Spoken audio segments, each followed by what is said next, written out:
Hello everyone, আসসালামু আলাইকুম। সবাই কেমন আছেন? আশা করছি যে যেখানে আছেন ভালো আছেন, সুস্থ আছেন।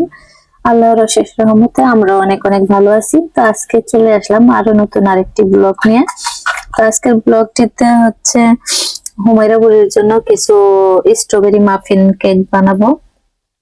তো সব সময় তো আহ, একই রকম জিনিস আসলে দেওয়াটা ঠিক না বাচ্চাদেরকে। এতদিন শুধু চকলেট কাপ কেক গুলো বানাই বানাই দিছি আর খাইছে। তো আজকে ভাবলাম একটু মাফিন কেক বানাই দিই। তো এখানে আমি 2টা ডিম নিয়ে নিছি।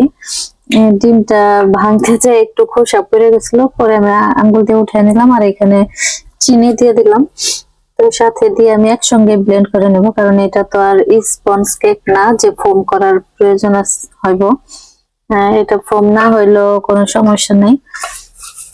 এই জন্য একসঙ্গে দিয়ে বিট করে নিতেছি ইলেকট্রিক বিটার দিয়ে, যাতে মানে চিনিটা একদম গলে যায়।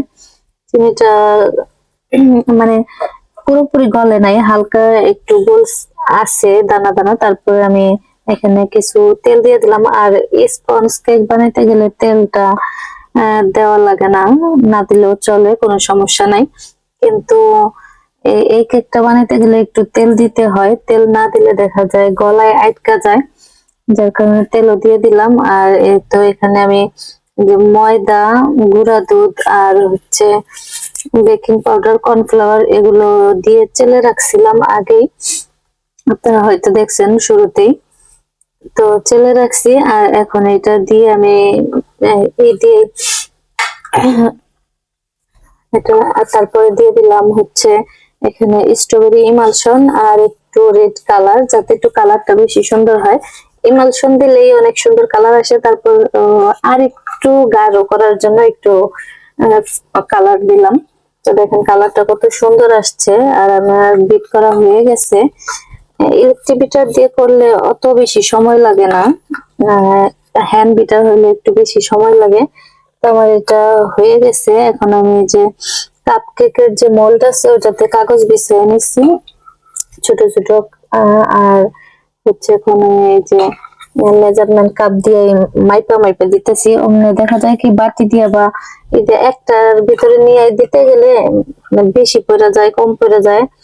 এই কারণে এটা দিয়ে দিতেছি। আর এটার ভিতরে এটা দিয়ে আমি তেল মাইপা দিয়েছিলাম, তো যার কারণে একদম প্লেন হয়ে বেরোইতেছে। দেখেন কাপের গায়ে একটু বেটার লাগে না, যে ওটার ভিতর যে তেল দেওয়া আছে, যার এর কারণে আমি আর ধুই নাই, ওরভাবেই বেটারটা উঠাইয়া এটাকে দিয়ে দিছিলাম। আর আমার এই 2টা ডিম দিয়া আজকে এই যে এই কয়টা কাপ কেক বানাইতেছি।